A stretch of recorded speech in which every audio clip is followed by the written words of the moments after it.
Bias, and thank you AIOS for giving me this opportunity to present my talk on role of autologous PRP in ophthalmology. The use of autologous PRP as a biomaterial in regenerative medicine has increased recently owing to its ability to repair different tissues like in dentistry, in orthopedics, hair regeneration, skin rejuvenation, and also eye. The history dates back to 1970. In ophthalmology, it was first used by Resende et al. In 2007 for the treatment of neurotrophic ulcer. Although the first blood derivative used in ophthalmology was autologous serum as early as 1975, in which a mobile ocular perfusion pump was used to deliver it on the ocular surface of patients with SJS, OCP, keratoconjunctivitis sicca, and persistent epithelial defects. Other than PRP, many other autologous blood products can also be used, like autologous serum, platelet-rich growth factor, platelet lysate, platelet concentrate, etc. And their preparation method differs slightly from one another. Autologous PRP is useful because it has higher concentration of growth factors like epithelial growth factor, vitamin A, neural growth factor, and also because it does not contain the pro-inflammatory cytokines which are derived from the leukocytes and monocytes which are separated. The cellular composition of PRP may differ from patient to patient. Studies have shown that it is influenced by patient's age. The BMI, sex, and rest of the components do not influence its composition. This is the method of preparation. Human blood sample with anticoagulant is taken, and after first centrifugation, the upper coat containing the platelet WBC and the buffy coat is taken, and the RBC is discarded, and after second centrifugation, it gets separated into platelet poor plasma and platelet rich plasma. This is the blue Vacutainer, which has 3.2% sodium citrate as anticoagulant. And this is a small video showing the procedure where we take 10 ml of blood from the patient, take it in Vacutainer, and then we do the first soft spin, the centrifugation, and this separates the blood, as I already told you, into three layers. The upper layer is taken into a separate tube, and then it is subjected to second spin at hard spin, and this will separate the buffy coat, the platelet poor plasma, and the platelet rich plasma. So this platelet rich plasma is now aspirated in a second syringe, and one part of PRP is mixed with 4 parts of BSS to make it a 20% autologous PRP, which we have used in our patients. Although some researchers have used 100% PRP as well. This I already described that under laminar flow hood we use 1 ml of PRP with 4 ml of BSS or ringer lactate, and by 10 ml of blood we can make 4 eye drops of 20% PRP. Now the bottle in use has to be given to the patient to be kept in refrigerator 2 to 8 degrees centigrade and used. The remaining bottles, if you think the patient is responsible enough, you can tell him to keep in freezer. Otherwise, you can store it in eye bank and you dispense it weekly. Instruction to the patient must be washing of their hand, keeping the eye drop in fridge. If the patient needs to carry it to workplace, he should use it with ice pack. Every week he has to start a new eye drop. Frequency of usage can be 4 to 6 times, and if any untoward symptom is there, he should report immediately. Anemia, serious cardiac disease, active infections, and viral infections are contraindication to the procedure. Now, how does these platelets help? They are small anucleated cytoplasmic fragments of 5 to 7 micrometer diameter, originating from the megakaryocytes of bone marrow. Their concentration may vary from patient to patient, as I already told you. They have 3 distinct types of granules: the dense granules, alpha granules, and lysosomal granules. Dense granules, they influence the cell migration, proliferation, and vascular tone for healing. And these alpha granules contribute most to the therapeutic effect because they have all the growth factors like TGF-beta, BDGF, VEGF, EGF, etc. Each growth factor has a definite action. The PGDF acts on angiogenesis and early cell differentiation, whereas TGF-beta enhances cell differentiation, and the maturation is terminated by IGF-1. So the release of growth factors occur mainly in first hour, but it continues till the lifespan of the platelets. And this is the reason why patients need to use fresh eye drop every week. These are the different growth factors which are present in PRP. In dry eye, PRP is recommended as a second line of therapy. May be used as the third line of therapy, but even in second stage is good enough in moderate dry eyes. First line of therapy are lubricants, but we know that none of the commercially available lubricants are good enough to have the essential components of tears. Success rate of treatment of dry eyes with autologous PRP has been different, but still it ranges between 41% to 82%, so it is more than 50%. The composition of PRP is more similar to tear, and hence it is more useful as compared to the lubricants. In corneal ulcers, also the PRP has been used in infective corneal ulcers, the trophic ulcers, and the persistent epithelial defects. It should not be used in corneal ulcer where vascularization has already started. In ocular burns, it can be injected subconjunctivally. LASIK surgery after flap necrosis, it has been used, and also local injection in lacrimal glands has been used to increase the tear production. The drawbacks are that it requires a laboratory structure, so that is a limiting thing. Well-designed protocols should be used, as I already told you that there is no universalization of protocols everywhere. Although commercialization is being tried in some countries, and the associated challenges, the limitations, the potential risks of contamination by superadded infection, they have to be considered to prepare better and safer products. Platelet-derived products provide a superior healing effects in ocular surface disorders compared to the currently available treatment, but there is a need for international standardization of the production or preparation of PRPs. Thank you. Thank you, Dr. Sharma, for that beautiful presentation. It appears that there are so many limitations, especially beginning from its preparation, and even though it has so many advantages, are you using it in your day-to-day practice? Yes, sir, we do use in our dry eye patients mainly, and sometimes in our corneal ulcer patients. So you use it as a second-line treatment for your dry eye patients? Second-line treatment. So have you tried adding cyclosporin to Only when the patient doesn't respond to cyclosporin, then we go for autologous in the moderate dry eyes also. Thank you very much. Thank you, sir. Dr. Namrita Gyanchand. Good afternoon, everyone. Thank you, Scientific Committee, for giving me this opportunity. I will be talking on early interventions for various bleb by the means of ocular massage, suturalizers, and any add-on injections of various antimetabolites, when and how. So, after a successful trabeculectomy surgery, only half battle is won. Managing patient post-trabeculectomy is really an uphill task. Frequent monitoring is often needed to identify the bleb morphology, which provides an opportunity to modulate it. So what is an ideal bleb?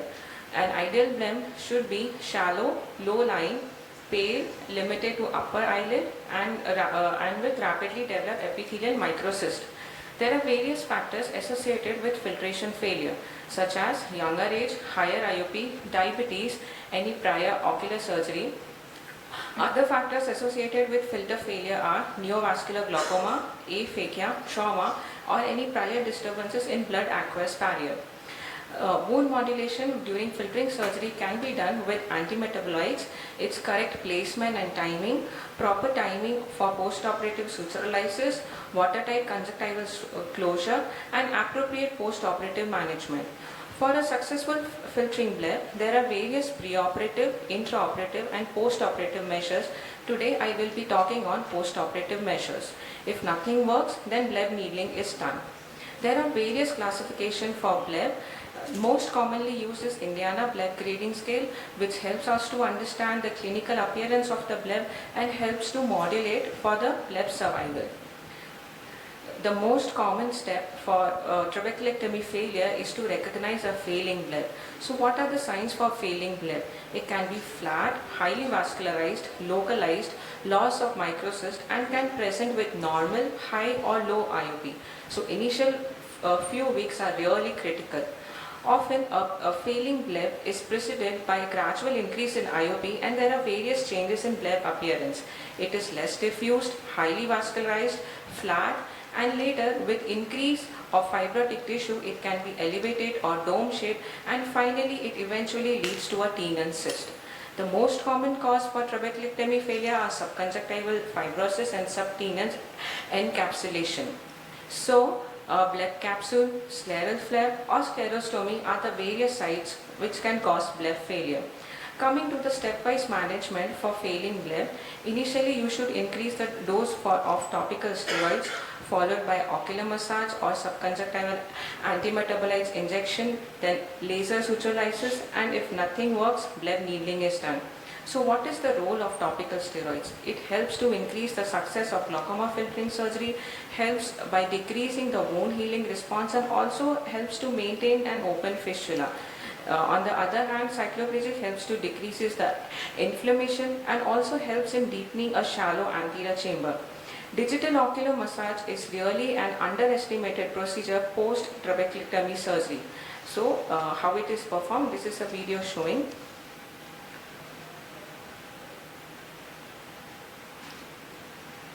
We ask the patient to look down. It is not playing.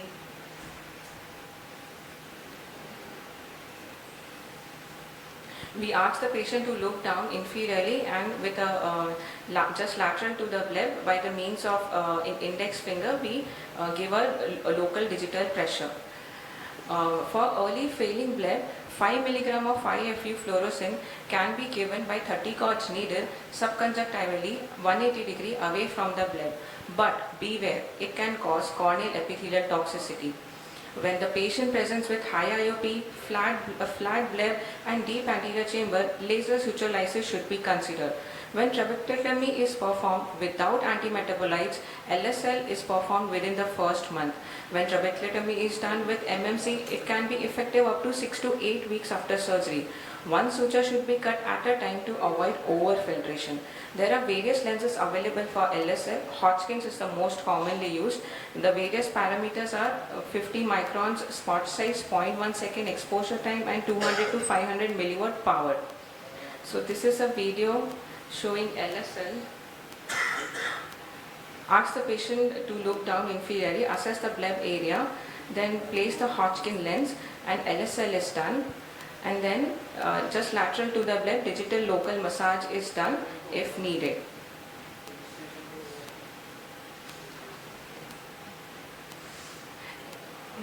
If releasable suture are applied, then it is removed with the help of plain forceps,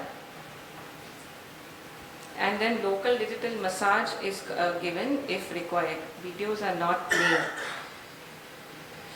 Always do the post-operative gonioscopy to rule out any incarceration of iris, vitreous or dense membrane to the ostium. If present, Nd:YAG laser is done.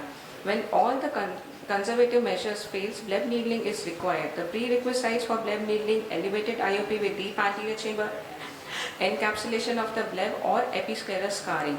There are various antimetabolites injections such as MMC or 5-FU. MMC in a dose of 0.1 ml of 0.4 mg per dl, and 5-FU 15 to 50 mg in 3 to 10 injections are given. MMC has been shown more effective than 5-FU. Injection Avastin and injection Lucentis have also been tried, but the results are not that encouraging. So the goal for after bleb needling is to increase the permeability of the bleb wall in order to produce a more diffuse and functioning bleb. This is a video showing a bleb needling. In this, injection mitomycin C is injected 8 to 10 millimeter away from the limbus, and then with the help of 26 gauge needle, fibrous adhesions are broken at the level of subconjunctival and at the scleral bed. Another technique for bleb needling is ab interno bleb needling with Grover's spatula.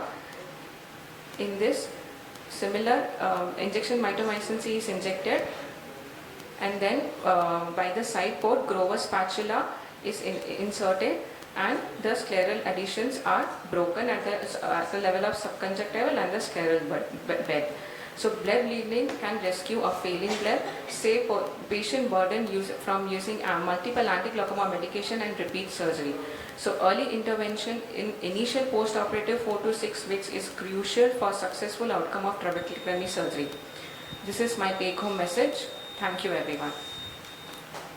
Thank you so much for that wonderful presentation.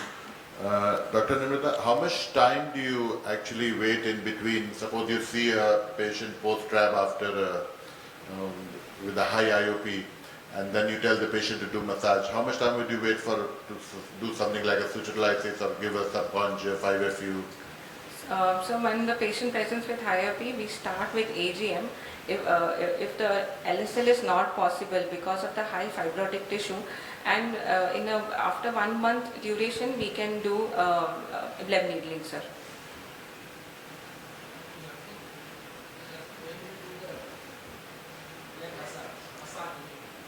So also on every follow-up, if there are signs of failing bleb such as flat bleb, there is high IOP, so we give the massage and we see how the bleb is working.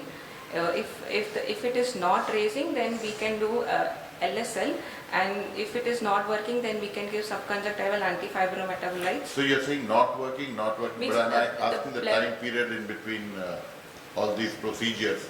How much time would you wait to see whether one is working or not, and then move on to the next second, and then move on to the third? So initially we advise patient to follow up every 15 days. Okay. So 15 days, and then 1 month. So when it shows the signs of So failing. if there's high IOP with even after massage, you would leave the patient for 15 days to see whether suture lysis needs to be done or not? No, sir. We start the first monotherapy. And then we can do the bleb needling, sir. Thank you very much. Next presentation, Dr. Very good afternoon to everyone. So I'll be speaking on a very enigmatic topic in our society, that is suprachoroidal injections.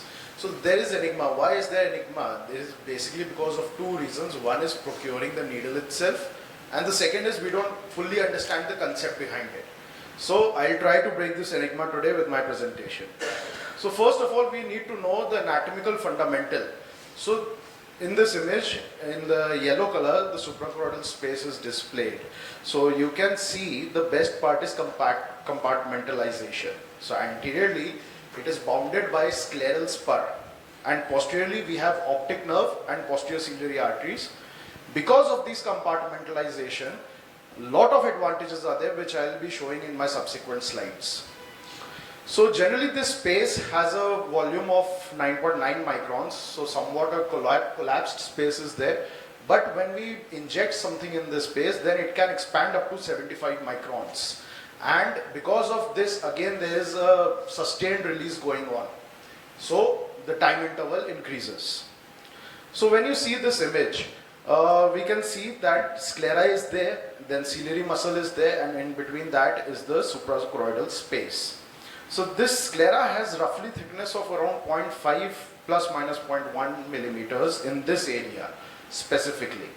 And because of this thickness, it doesn't matter whether the patient is myopic or hypermetropic, because this thickness remains the same in every eye, in this area only. If you go more posterior, then that sclera will become thinner. So you need a needle which has at least a length of 0.9 to 1.1 millimeters, so that you can penetrate sclera and reach that space. How to make sure that you are in that space? If you are injecting and you feel resistance, that means you're still in the sclera, you haven't reached the space. And if it goes freely, then you have reached your location. So there are various routes of drug administration. The subretinal route is there, but the major setback with this is that you need to do a vitrectomy first. Then comes the topical route. The topical route has a disadvantage of increasing the frequency of the drug, and the bioavailability is reduced. Similarly, in the subconjunctival route, also the bioavailability of the drug to the posterior tissues, which are retina, choroid, is quite less. Now I'll show why it is better than intravitreal injection. So if we use the suprachoroidal injections, we can bypass the vitreous and ILM and give direct delivery to the targeted tissue. And because of that compartmentalization, there is very less risk of exposure to unwanted tissues. So if you see in this image, we can see that when we do an intravitreal injection, the drug can come in contact with trabecular meshwork and the lens as well, and this may cause cataracts or IOP elevation. Not necessary in every case, but yes, there is a risk of it. But if we use a suprachoroidal route, it directly goes behind and choroid and retina get the drug directly. Because of that compartmentalization, again there is sustained release of drug, hence you won't need many number of injections. And this space is not immune privileged, thus the risk of endophthalmitis gets eliminated. There is no risk of any sort of post-injection tears or retinal detachment, and there is a huge problem of floaters which many patients complain after injection. This also gets eliminated with suprachoroidals. So there are various kinds of needles. This is one eye tract microcatheter which is used basically in canaliculoplasty, but many surgeons have used it. They created a sclerotomy, accessed the space and directly went in that space, and they are viewing everything and then injecting the drug. But this needs a lot of skill. Then previously hypodermic needles were also used, but again these needles have a huge risk of creating suprachoroidal hemorrhages, and you may even reach the vitreous cavity, which eliminates the entire purpose of the procedure. Then there are many commercially available needles also, but the main issue is cost. These are expensive. That one needle costs around 750 rupees and it comes in a pack of 10.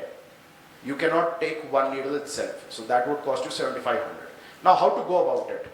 So there's an inexpensive do-it-yourself method. What you need is a 22 gauge butterfly cannula, a 26 gauge needle, 1 ml syringe, the caliper and a scissor.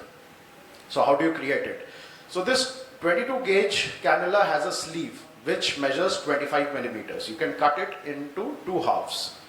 And the length of the 26 gauge needle is somewhere around 13 mm. You need to create the sleeve of 12 mm. So that when you combine it, either 0.9 millimeter or 1 millimeter of the needle edge is left exposed. Now, one thing I would like to show you here, the needle on the left side is a correct needle, but on the right is not. Why? Because the sleeve of the 22 gauge cannula which I use, when I cut it in two halves, one half measured 12 mm, but the other half measured 13 millimeters. Because of that, the remnant exposure of the tip is very less. So you will not be able to reach the suprachoroidal space while injecting. So you need to take care of that 1 millimeter extra. You just go behind the limbus 4 millimeters, place it perpendicular to the curvature of the eyeball, create a slight dimple, and once you inject, leave the injection there at itself for 5 seconds, 5 to 7 seconds, so that the suprachoroidal space opens up and the drug goes in that space. So I check the needle, then I mark it 4 millimeters behind the limbus, I go perpendicular to the curvature of the eyeball, create a slight dimple so that you reach in that space, and you just hold it for 5 to 7 seconds. So it is currently indicated for macular edemas due to posterior uveitis, diabetes, vein occlusions, Irwin gas syndrome. But the future prospects of these injections are a lot. And if we get access to stem cells, then you can actually treat retinitis pigmentosa and many macular degeneration and dystrophies of which we don't have any current treatment. So the take-home message is that you need to break the enigma behind this injection. It is very effective and very inexpensive method. It gives a targeted delivery to your posterior segment tissues. The compartmentalization gives it an upper hand.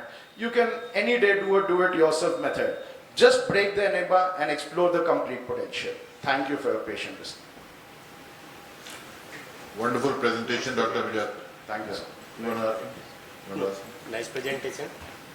Thank you, sir. So, 1 minute. Is this your own device which you have? So yeah, I do that. It's actually not a device right now. What we do, we just take the 22 gauge cannula and then we cut it into halves and then make from it. But on this, there's a paper published also on this in the literature. They are also doing this do-it-yourself method. So this was basically done to cut the cost. And what is new and different you are trying to show in this? Because this has already been published. Yeah. That's what I'm saying, right? It's already been published.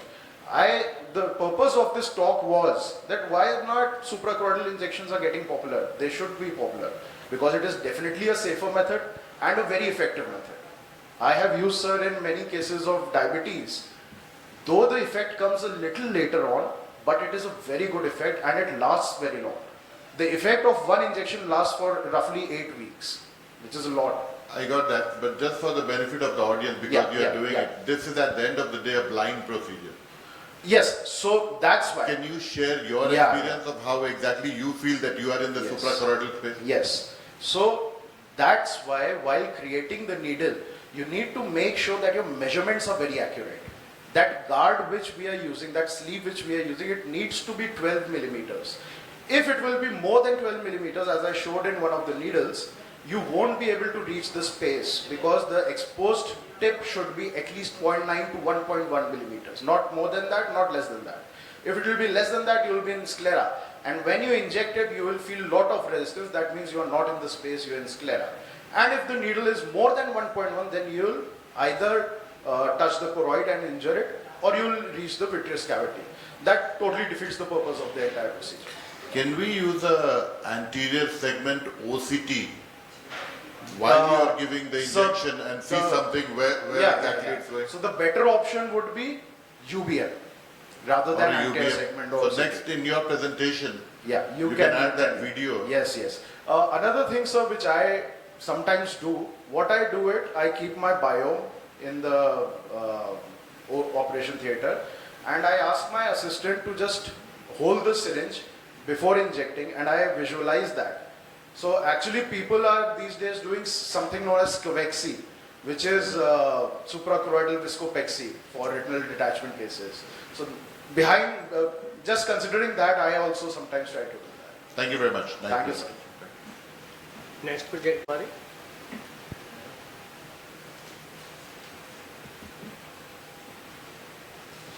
Mute the audio, right? Mute the voice over. There are several videos. Right. Good afternoon. My topic is implant exposure and subsequent management with dermis fat graft, a case-based discussion on challenges faced. Evisceration surgery was first described in modern literature way back in 1817, first for an expulsive hemorrhage. The first orbital implant was a hollow glass sphere, was used by mules way back in 1884. Orbital implants have undergone evolution since then. However, there is no unequivocal consensus of the best orbital implant with minimum risk of exposure and maximum prosthetic motility. The surgical technique for evisceration has evolved to accommodate larger implant and to reduce the chance of implant exposure. The implant exposure is the most commonly reported complication of evisceration surgery. There are several indications of evisceration. In my talk, I am showing a case of anterior staphyloma. The aim is to remove the intraocular contents, provide adequate comfort, to replace volume, and to give good functional and cosmetic appearance in cases where it is indicated. There are several techniques described in literature and being done. In our case, we did radial sclerotomy with optic nerve disinsertion, and the same case was later converted because of the implant exposure into 4-petal technique with optic nerve disinsertion. The several factors implicated for implant exposure, like nature of implant, fascicle eye, size of implant, but the least discussed one are surgical techniques and surgeon's skill factor. So our first case was a 26-year-old female who had anterior staphyloma of left eye, who came to us for cosmetic rehabilitation, and we planned evisceration with implant. Our size of PMMA implant was 20, which we wanted to put. So this is basically a video of the whole surgery, 6-minute video. For paucity of the time, I am not running at the point. After post-op 7 weeks, the patient was healthy. But on the 12th day, we noted a central implant exposure, which was actually rapidly increasing every day. So we visited the literature, and what we got, the information that inadequate sclerotomy or poor closure can be a cause of implant extrusion or So implant exchange or repositioning is what has been suggested. So we actually did the revision surgery. This again is a video, edited video of that one. What else has been suggested by others is that in the similar case, if the larger wound exposure is there, implant exposure is there like 8 to 9 mm without any infection, the same case can be dealt by giving curvilinear relaxing incision in the superior inferior fornix, conjunctival cool gauger in the center, and use of AMT to cover the fornicial gap. So after doing the revision surgery, what we wanted to do, we wanted to revise what went wrong. So we were actually comparing both the first surgery and the revision surgery. So what we got to know is that in the first surgery, the extent of sclerotomy was not adequate enough to accommodate that implant properly. I mean, later on implant exposure happened, that's why. So in the second revision surgery, we actually converted it to 4 petals. So there was a double breasting of flap and there was enough coverage of the implant thoroughly. The second lesson which we learned was that probably, not very sure, that probably opening of the intraconal space in first surgery was not adequate. So in the revision surgery, we made it sure that that interconal space is properly opened up to accommodate the implant. Third one, what we got to know is that while suturing those scleral flaps, there should be no tension at all, and even the least minimum gaping is not advocated. So in the revision surgery, that's already I mentioned that since there is double breasting of flaps, there was no tension and it was thoroughly covered up. The fourth mistake which we found out that there should be no gap in tenons fascia, even of smaller ones, which we actually ignore and can lead to exposure later on. So in the revision surgery, the whole tenons fascia was meticulously sutured. The fourth one was that lateral tarsography is a must. In first surgery, it was somehow missed because we all know ongoing inflammation or collection of blood can always create a pressure and can lead to implant exposure. So in revision surgery, it was taken care of properly. What happened to the patient? After the revision surgery, for most of day 1, she was doing well. After a few weeks, she turns up and she is saying that she has become pregnant and she has developed hyperemesis gravidarum. And naturally, because of that pressure, again exposure had happened. In view of pregnancy, we aborted all sorts of intervention, and later on when implant extruded on its own, we put a non-customized artificial eye. So lesson learned is explain the do's and don'ts in post-operative period to the patient. So after months, many months, when she turned up, it was an ophthalmic circuit and we were left with only one option, that was dermis fat graft. So this time we did it thoroughly to our best of our intention, but after recording the surgical technique, once we visited, what was different that while harvesting the graft from the buttock space, since the patient was under general anesthesia, we forgot to put injection lignocaine and adrenaline. We know that it creates a pudgy orange appearance and also creates a plane, and also while scraping of the epidermis, it makes it easier for us to thoroughly remove it. Why? Because in literature it said that even a minimal epidermis, if at a microscopic level it's left, it can complicate, can lead to complications. Again, another lesson learned was that monopolar cautery for giving incision should be kept to the minimum for better graft uptake. Next lesson which we learned that we should look for intraconal fat globules very diligently if we want dermis fat grafts to be taken up. It's all reported in the literature. Since it was the third surgery in the same patient, we couldn't locate it. Next lesson learned is for better dermis fat graft uptake, all extraocular muscles, if possible, should be looked for disinserted and attached to the dermis. In our case, we could not do it. So what happened to our patient? Patient was doing very well. We thought that we have done our best and probably will be able to go for a non-eventful outcome. But on the fourth day, I got the call, I was out of station, that she has developed some sort of infection on this fornix sutures. So, because it was rapidly developing, we did culture and sensitivity swabs and I had to remove it on the fourth day itself instead of 3 weeks. Later on, DFG got infected and failed ultimately. There has been a similar case report of dermis fat graft infection described in the literature, though it's rare. So ultimately we didn't do any intervention, and the patient was left with an ophthalmic socket. Though there is a ray of hope in such case like socket fillers, but cost is a constraint in our case. Ultimately after 6 weeks we did give COP. Patient is quite happy, but we know there is deep sulcus deformity. So keeping all these lessons into consideration, when our second case turned up for anterior staphyloma, we did the surgery very meticulously, and this is the result. So what my take home message is, all surgical steps should be followed very meticulously, and the take home message is a larger study needs to be done taking care of the surgeon's factor, surgical technique and surgeon's factor to evaluate whether how much this leads to implant exposure. So more variables should be taken into account. This is my reference article. Thank you. Thank you very much, Dr. Shalini.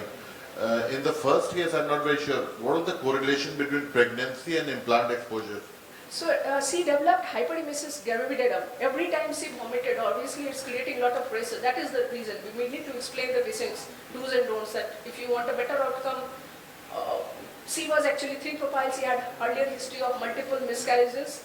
So Was there some deficiency in the surgical procedure that was done, or just if somebody is vomiting, the implant will get to in? the best of our knowledge, we did our best. I don't think there was any, it was just, she got pregnant, hyperemesis gravidarum.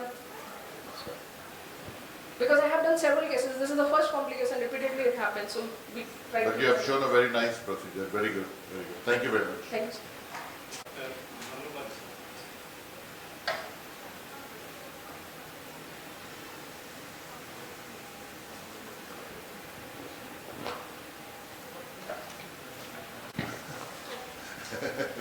Good afternoon, everybody. So I will be talking about a headache paradox. So paradox is something which is appears to be absurd, but it is found to be true. So many a times we receive patients in our day-to-day OPD of complaints of headache, which we receive as walk-in patients or referrals from the physicians, and many times we don't do justice to them. So WHO estimates that overall half of the global population had at least one headache during the past year, and within the adult population up to 47% have a general headache disorders. It is a costly condition for the individual and has an impact on the society. WHO has stated that headaches are undertreated, under-recognized and underreported. So patients with headache are often referred to us, and these symptoms may either be associated with an underlying ophthalmic condition or often are headaches disorders unrelated to the eyes. The patient who presents with a new severe headache has a different diagnosis that is quite different from the patient with a recurrent headaches over many years. In a new onset and severe headache, the probability of finding a potentially serious cause is considerably greater than a recurrent headache. Serious causes to be considered include meningitis, subarachnoid hemorrhages, epidural, subdural hematoma, glaucoma, and purulent sinusitis. So how we approach the headache? Headaches are broadly classified into primary headache or secondary headache. Primary headaches are benign, recurrent headaches not caused by underlying diseases or structural problems. Secondary headaches are caused by an underlying disease such as infection, head injury, vascular disorder, intracranial hemorrhage or tumor. So history is very important. The key elements to note in the history is like what is the phenotype of the headache, what is the severity of the headache, how much is the duration, what is the location of the pain, what is the nature of the pain, and what are the prodromal symptoms like aura, visual aura, sensory aura, or motor speech aura. During the headache, were there associated features of photophobia, phonophobia, osmophobia, nausea, vomiting, or it is aggravated by the physical activity? The psychological state of the patient should also be evaluated, since a relationship exists between the head pain and depression. Coming to the general evaluation, the investigation of CVS and renal status, blood pressure monitoring, eyes by fundoscopy, intraocular pressure measurement, refraction, cranial arteries by palpation, cervical spine by the effect of passive movement of the head and imaging. So there are red flags which require immediate and urgent investigation, particularly when there is a secondary cause of headache. These include the new, severe, unexpected, unexplained headache, progressive, persistent, which has changed dramatically, headache with fever, impaired consciousness, papilledema, new neurological deficit, features of giant cell arteritis, changes in personality, dizziness, visual symptoms, and vomiting. There are visual disturbances which are associated with that, for example, emeresis fugax, transient visual obscurations, and visual aura. So emeresis fugax is blackout of the whole or half of the visual field. Visual aura is zigzag, flashing, scintillating scotoma, and transient of visual obscurations is graying or blackening out of the vision. So coming to the ocular causes, the most common causes is eye strain, the refractive errors, uveal and scleral inflammation, acute elevation of the intraocular pressure, retrobulbar optic neuritis, and giant cell arteritis. Coming to the primary headaches, 90% of the headaches are primary headaches which appear in our OPD. Primary headaches usually first start when the patient is between 20 to 40 years of age. Most primary headaches slowly develop over minutes to hours, and the common types of primary headaches are migraine and tension type headaches. So migraine, it is usually an episodic headache that is associated with certain features such as sensitivity to light, sound, movement, nausea and vomiting, often accompanying headache. Migraine can often be recognized by its activators such as triggers. Triggers can be of bright light, glare, sound, and other apparent stimulators like hunger, excessive stress, physical exertion. So knowledge of the patient's susceptibility to specific triggers can be useful in the management strategies. Migraine without aura or common migraine represents more than half of the migraine headaches. Most frequent headache is unilateral, variable in frequency, lasts a minimum of 4 hours. Unilaterally is less common in children. Migraine with aura, formerly called classical migraine, constitutes 10 to 35% of the migraines, consisting of aura, headache, and post-headache period. The aura is a transient cortical or brainstem dysfunction of gradual onset, and it is less than 60 minutes duration. Headache on the contralateral side typically follows aura and lasts for several hours. In tension type headache, it is usually chronic and it is bilateral, and there is a band-like discomfort. The pain typically builds slowly, fluctuates in severity, and persists more or less continuously for many days. The headache may be episodic or chronic, and it's present greater than 15 days per month. A useful clinical approach to diagnose tension type headache is patients whose headache are completely without accompanying features such as nausea, vomiting, photophobia, or any other features of aura, throbbing, and aggravation with movements. Trigeminal autonomic cephalgias. These are a group of primary headaches that include cluster headache, paroxysmal hemicrania, and short-lasting unilateral neuraliform headaches attacks with conjunctival injection and tearing.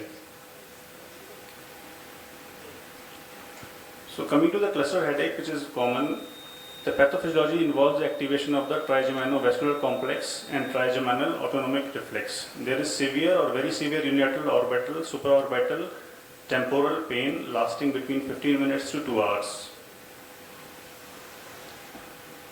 The attack can include autonomic symptoms including ipsilateral conjunctival injection or lacrimation, nasal congestion, rhinorrhea, eyelid edema, forehead or facial sweating, forehead and facial flushing. The attack can happen up to 8 times a day. It is more common in males.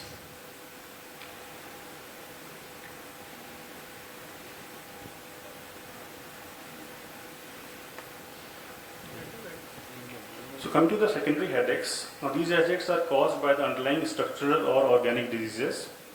The causes can be multiple like meningitis, sinusitis, subarachnoid hemorrhage, ruptured aneurysm, brain tumors, temporal arteritis, or polymyalgia rheumatica, or acute closed angle glaucoma. So meningitis here, acute severe headache with neck stiffness, fever, and it suggests meningitis. Here LP is mandatory, and often there is a striking attenuation of pain with eye movements. Giant cell arteritis, temporal giant cell arteritis is an inflammatory disorder of arteries that frequently involve the extracranial carotid circulation. It is common disorder of the elderly. Its annual incidence is 77 per 1 lakh. Typical presenting symptoms include headache, polymyalgia rheumatica, jaw claudication, fever, weight loss. Headache is a dominant symptom and often appears in association with malaise and muscle aches. Head pain can be unilateral or bilateral, and it is located temporally in 50% of the patients and may involve any or all aspects of the cranium. Can we conclude, Dr. Mani?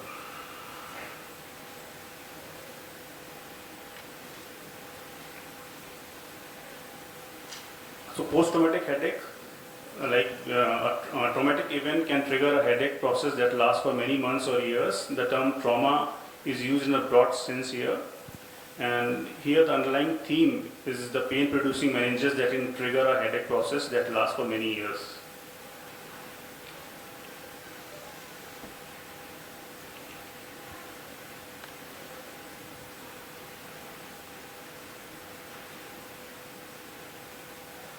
So to conclude, headache are often present to the ophthalmologist with other ophthalmic signs and symptoms, and it is important to be aware of the type of visual phenomena that can be found in conjunction with the headache to help in formulating a differential diagnosis. Thank you. Thank you very much. Thank you, doctor. I would like to call upon the next speaker, Dr. Monica Arora, phacomorphic glaucoma, surgical management. She's not a doctor. Dr. Vijaya Lakshmi, practice makes perfect. She's also not a Dr. Lipi Chakravarti, miscellaneous situations in glaucoma management.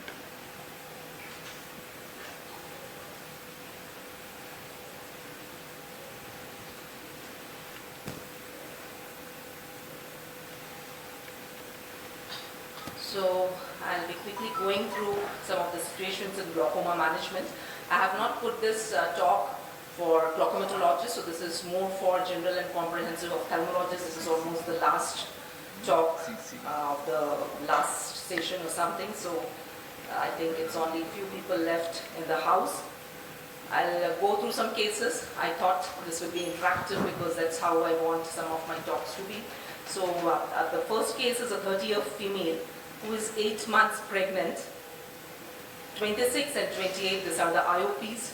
CDR is 0.7. PACG already undergone PI. And CCT is normal. These are the CCT corrected IOPs. So what should be the treatment? I'll be answering these cases for paucity of time. So what we are getting here is an 8-month pregnant female. This is something which we need to keep in mind. Mostly the audience answers this, or the house answers this as alpha agonist, because brimonidine, that is the choice of drug in pregnancy. But we need to keep in mind that late in the 3rd trimester, that is 8-month, 9-month, brimonidine should better be discontinued because it can induce CNS depression in newborns. Topical CAIs, that might be the optimal choice. Besides this, glaucoma surgery can be performed with caution in 2nd and 3rd trimester if there's a strong indication.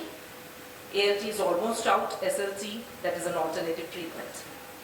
Next case, let's go to a non-pregnant female now. 55-year, UCVA is 61266. What we are getting again, I have kept the parameters same so that it's not confusing. 26, 28 pressures. CGR is 0.7. Normal perimetry, normal CCT. So what should be the treatment? Here we see a big disc and a large cup. So large disc, large cup. What this indicates is OHT. So we need to see this OCT also. Everything is looking green in here. So even though it's a big cup, large cup, and the pressures are raised here. So this is ocular hypertension. Not all cases of ocular hypertension, as we all know well, they do not require treatment.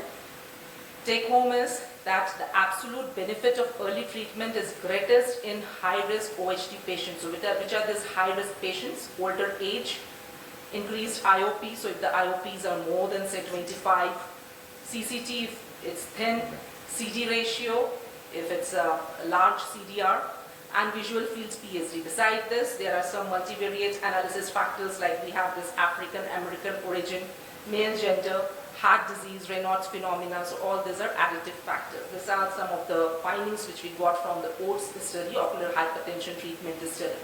Third case, 55-year female. This is a pseudo-exfoliative glaucoma. We need to remember pseudo-exfoliative glaucomas are not always open angle. Some of them are narrow angle. So this is a post-PI patient. Early cataract, NS2. Pressures are kept at same 26, 28, CDR 0.7. So it's moderate glaucoma. So what needs to be our treatment? Again, going to the take-home message. PGAs are preferred for high efficacy in pseudo-exfoliative glaucoma, whether open angle or narrow angle, because they are helpful in blunting PXF glaucoma associated pressure spikes. This diurnal variation, this is more common in pseudo-exfoliation. Angle can be narrow in pseudo-exfoliation from zonular laxity with secondary anterior lens movement, and meotic drops. These are to be avoided in case of pseudo-exfoliative glaucoma. So even if it's a narrow angle, meotics to be avoided because they may exacerbate angle closure secondary to PXF. So this is what we need to follow when we are doing medical therapy in glaucoma. We need to know what's the goal of treatment, how much the target IOP we want it to be, what are the treatment options available, what are the side effects, success rates of treatment, new treatments coming down the pipeline, like we have the Rho kinase inhibitors. If they are not yet available, then we have some other drugs, netarsudil, ripasudil, all this. What treatment would you choose for your own eyes? So if it's your own eyes or relatives, what treatment we are going to choose? So this all should be our perspective when we are starting medical treatment in a glaucoma patient. Some surgical cases, punch done, we are doing PI, and this is what we note after PI, gushing of blood, aqueous is getting, AC is getting full of blood. Of course, we are going to wash this and then put an air bubble or visco help might be sought. So what's the take home here? Antiplatelet, anticoagulative agent. So if it's a high volume practice, if we have, then sometimes in glaucoma cases we forget to take this history. There are some guidelines 7 to 10 days before surgery, most of the antiplatelets to be stopped, and they can be restarted 2 days after surgery. Similarly in PI, which is taken to be an OPD procedure. So in peripheral albuterotomy also, this anticoagulative agents, BT, CT, APTT, all those factors should be kept in mind. This is the sedals, and here we find a leak. So fibrotic blebs, they have become commoner these days, or bleb failures have become commoner these days because of guarded use of MMC, or not guarded, but careful use of MMC. But this is a picture which we see at times. Take home here is what we should do when there is a leaking bleb. Of course, we should know what is the cause of that leak. The surgeon will only know it. So he should know that and try to rectify that. We need to reduce the topical steroid. So if steroid is 8 times, we need to make it 4 times, or start weaker steroids. Start topical atropine, cycloplegic, doxycycline, that helps in certain cases. Compression patch, of course, pad and bandage karo, atropine dalo, that everyone knows.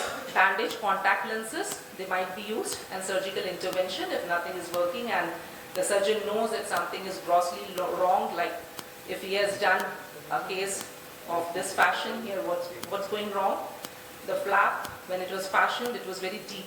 So we can find that choroidal show nicely over here. Still the surgeon is proceeding with the surgery. So this should not be done, of course, is going to lead to leaking bleb and other complications. So other site surgery or a second setting trap that is recommended in such cases instead of proceeding with the case. Releasable sutures, this is now in the armamentarium of glaucomatologists, and comprehensives are also doing it. So this is the beauty of releasable. Single apical releasable has been put, koi massage nahi kiya gaya, no distal massage has been done. With single blink of the eye only, we can find a nice bleb is rising and is occupying almost half of the eye.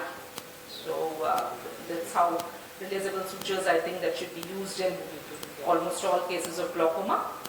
So releasable suture technique is an effective method of titrating post-operative filtration. Diwali is coming, so I have put some rangolis, glauco rangolis. Thank you. Thank you very much. Thank you, Doctor. This is which medical college in Calcutta? As said, this is not in Calcutta, though I'm a Bengali, I'm Chakrabarti, but I'm CCM Government Medical College. This is at Durg, Chhattisgarh, sir. I'm from Arvind. So some of the videos I have taken from Arvind Eye Hospital. I was at Madurai and Coimbatore. Very nice. Can we have the next speaker, please? Now with Dr. Kanika Agarwal, and she will be presenting on latest classification and screening modalities in ROP. ये मोनिका अरोरा नहीं है ना? Monica Arora. इनका slide on कर.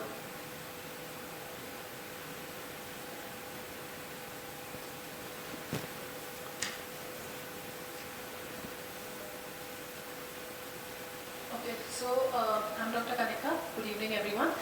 And last presentation, everyone's really bored, so I will just try and make it a little interesting. So I will be talking about classification and screening modalities in ROP. So just very quickly, what is ROP? It's a miserable disease of the retinal vasculature of kids who are born too soon and born less than 2 kgs, earlier than 34 weeks, or have sepsis or have had blood transfusion. So this presentation will basically be divided into 2 parts, classification and screening modalities. So classification is actually based on these 5 stages: zone, extent, aggressive ROP and plus disease. Now AIOCMT3 was revisited in 2005 and guidelines were given. So after these I will just tell you what additional guidelines were given by AIOCMT3. So stages, as I think everybody knows, stage 1 is basically demarcation line, 2 starts to have width and height, and neovascular tissues around that is known as popcorns. So stage 2 is ridge. Stage 3 is extraretinal neovascularization, which extends into the vitreous. Now stage 4 and 5 were given by AIOCMT3. So 4A is retinal detachment with fovea attached, B is with fovea detached, 5A, B, C, D. So this is 4A and 4B. This is 5A, B, C, D. So this is open, we are talking about the anterior part and the posterior part. So the 5A is open, 5B is open and closed at the bottom. The C is closed at the top and open at the bottom, and D is again closed at both ends. So next ROP has been classified on the basis of zone and extent. So there are 3 zones in total, 1, 2 and 3 zone. Zone 1 is basically a complete circle whose radius is from the optic disc, twice the optic disc to fovea. Then zone 2 is a ring-shaped structure which extends from the outer margin of zone 1 and goes nasally and similar distance temporally, superiorly and inferiorly. Now zone 2 has been divided into anterior and posterior by AIOCMT3 to show the disease which is more worrisome in case it is in the posterior part of zone 2. Remaining part of the retina is zone 3. Now aggressive ROP. So earlier this was known as APROP because it was used to describe a severely rapidly progressive form of ROP which was mainly localized in zone 1 and zone 2. So the hallmark was basically plus disease, pathological neovascularization, and no stages of ROP were followed. By AIOCMT3 2005 they realized that this is not just localized to the posterior part of the retina and it is also seen in larger infants. So they changed the term from APROP to aggressive ROP. This is what aggressive ROP looks like. Now a pre-plus and plus disease is again it's a very confusing topic, and it was thought to be just plus disease was just supposed to be dilatation and tortuosity of retinal vessels, and pre-plus was just any form of abnormal vascular dilatation and tortuosity which is not sufficient for plus disease. So then they gave these 9 images, the AIOCMT3 guidelines gave these 9 images, and they said that these are basically frames of reference which you can take and see if your patient has a plus disease. But again, it depends finally on the doctor that whether the child actually has plus disease or not. Then before AIOCMT3 we were not talking about all this. Regression, That is, it can either be spontaneous or after treatment. After treatment will be after laser or after anti-VEGF.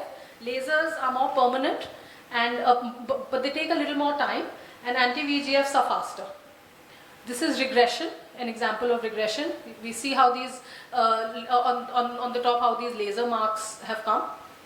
Reactivation is again, it can be after spontaneous recovery, but more often after anti-VEGF recovery, and rarely if ever after lasers. Long-term sequelae are late TRDs, persistent avascular retina, glaucoma, etc. Now we come to the screening modalities. This is more interesting. So there are traditionally two kinds of screening modalities: indirect ophthalmoscopy, which we usually do, and now we are actually, all of us are shifting to photo documentation. So the technique is the same. 45 minutes prior to the examination, you dilate the pupil and then you examine. So this is how the indirect ophthalmoscopy is traditionally done, and this is the photo documentation. So before this, we initially had the RedCam, whose costs were actually through the roof, but now we have a homegrown brand of Forus. The Forus Neo cameras are now available. So this is a small camera which can be lugged around in an attached case, which is like more of a cabin bag. And the advantage of photo documentation is this is a telemedicine approach. And optometrists can do it. So the ophthalmologist is free to multitask. It's a quick and a painless method because no depression is needed.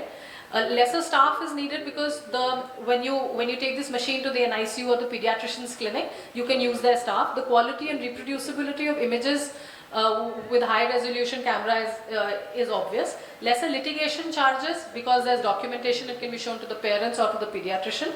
In case of any doubt, multiple consults can be taken with the experts. So this is the van that we use in our hospital. This is our optometrist, and this is the small attached case that he uses to and he goes to a lot of places. He covers a ground area of around 100 kilometers per week, and we examine around 150 to 200 babies a month. So this is a video of showing, I just want to show you how easily he kind of, okay, so, chal nahi raha. Chal nahi raha. Okay, anyway.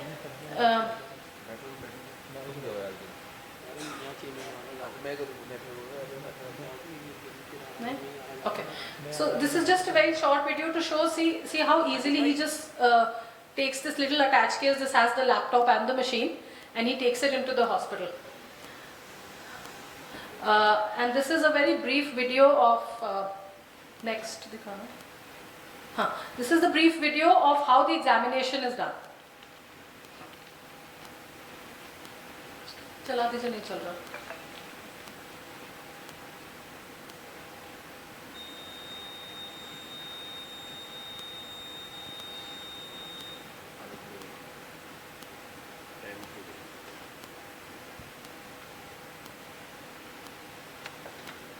The indirect ophthalmoscopy, we can shift to the photo documentation.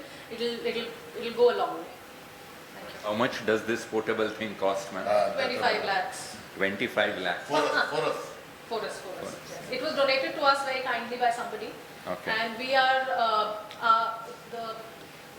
our trust, Samarpan Trust, is actually in collaboration with Narayan Nethralaya Bangalore and with Have a Heart Foundation. So they have sent this optometrist and they bear the cost. The camera is ours. So, and the van and the vehicle is ours. So this is basically a charitable project. So we cover our own city and a lot of cities nearby. Thank you. Very good, thank you. Thank you, doctor. That brings us to the end of this session. I'd like to thank all the audience first who were here till the end of the day. And thank you to Dr. Parikshit for joining us. Thank you very much, and that brings us to the end. Thank you.